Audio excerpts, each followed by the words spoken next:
आज Doubtnut app download करें। Doubtnut पर अपने सभी गणित, रसायन विज्ञान, भौतिक विज्ञान और जीव विज्ञान के डाउट्स का करो सफाया। बस प्रश्न की फोटो खींचो, एक ही प्रश्न को क्रॉप करो और तुरंत वीडियो सोल्यूशन पाओ। अभी डाउनलोड करें। एनपीएन ट्रांजिस्टर का प्रयोग करने वाले उभयनिष्ठ उत्सर्जक प्रवर्धक का परिपथ चित्र बनाएं। सिग्नल के निवेश और निर्गत का तरंग रूप बनाएं। इसकी वोल्टता लब्धि के लिए व्यंजक लिखें। तो यहां पर एक एनपीएन ट्रांजिस्टर का चित्र दिखाया गया है और ये बिंदु N है, P और N। पहचान के लिए आप हमेशा ध्यान रखेंगे धारा का जो प्रवाह है वो P से N की तरफ होता है। तो ये एनपीएन ट्रांजिस्टर है। तो ट्रांजिस्टर में ये आधार हो गया, बेस। तो यहां पर बेस करंट है। ये वाला इनपुट वोल्टेज है तरंग रूप में, एसी वोल्टेज।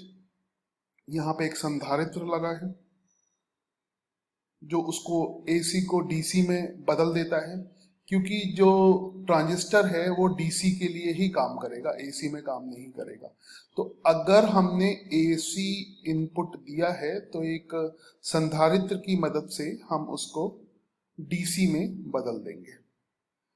तो एनपीएन ट्रांजिस्टर में आधार करंट आईबी के बराबर हो गई और कलेक्टर करंट इधर आईसी हो गई और ये एमीटर करंट है। तो इसमें जो एमीटर है वो उभयनिष्ठ है। एमीटर मतलब उत्सर्जक। तो दोनों ही तरह के परिपथ में यहां पर ये उभयनिष्ठ है। तो इसको हम लिख सकते हैं कि उत्सर्जक या एमीटर, उत्सर्जक या एमीटर, ये दोनों ही तरह के परिपथ में है। यहां पर ये इनपुट परिपथ है और इधर आउटपुट परिपथ मिल रहा है। तो इनपुट परिपथ में भी एमीटर है और आउटपुट परिपथ में भी एमीटर है। अब इस ट्रांजिस्टर में धारा करंट आ रही है, आईबी आ रही है और आईसी आ रही है और आईई निकल रही है। कि एमीटर की जो करंट है यानी आईई बराबर हो जाएगी कलेक्टर करंट प्लस बेस आधार करंट। इसका मतलब जो हमें यहां पर आउटपुट धारा मिलेगी आईसी जो आउटपुट धारा मिलेगी वो मिल जाएगी आईई एमीटर धारा माइनस आधार धारा। अब इस संबंध से ये स्पष्ट है कि जो कलेक्टर धारा होगी वो धारा आधार धारा के उल्टी होगी, आधार धारा की उल्टी होगी, मतलब नेगेटिव आ रहा है।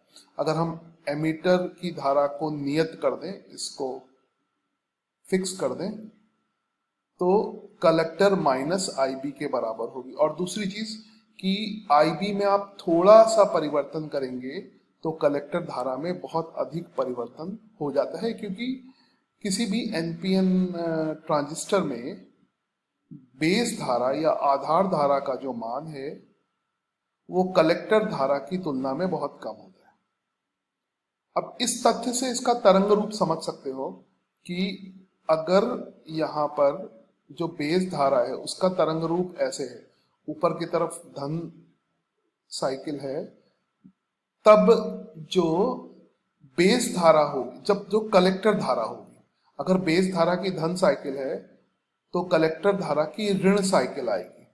तो यहां पर कलेक्टर धारा की ऋण साइकिल आ रही है। और अगर आधार धारा की ऋण चक्र आएगा तो जो कलेक्टर धारा है उसका धन चक्र आएगा। तो इसके तरंग रूप भी स्पष्ट हो गए। अब वोल्टता लब्धि के लिए व्यंजक ज्ञात करना है। तो वोल्टता लब्धि या वोल्टता में वृद्धि भी कह सकते हैं कि आउटपुट और इनपुट की वोल्टता में वृद्धि का व्यंजक। तो ये व्यंजक क्या हो जाएगा,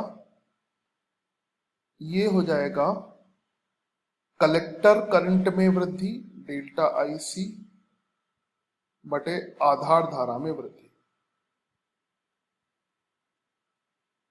IC। यहां पर इसमें IC और IB एक दूसरे के ऋणात्मक है, इसलिए यहां पर ऋण निशान लग जाएगा। तो ये ऋण निशान यहां पर आएगा। अब वोल्टेज लब्धि के लिए कलेक्टर के प्रतिरोध से भी गुणा करना पड़ेगा। तो इसको हम कलेक्टर के प्रतिरोध से गुणा कर देते हैं। तो ये जो व्यंजक आ जाएगा वो वोल्टेज लब्धि का व्यंजक है। कक्षा 6 से 12वीं से लेकर नीट, IIT, JEE वो एडवांस के लेवल तक 1 करोड़ से ज्यादा छात्रों का भरोसा। आज ही डाउनलोड करें डाउटनेट ऐप या व्हाट्सएप करें अपने सारे डाउट्स 8400 400 400 पर।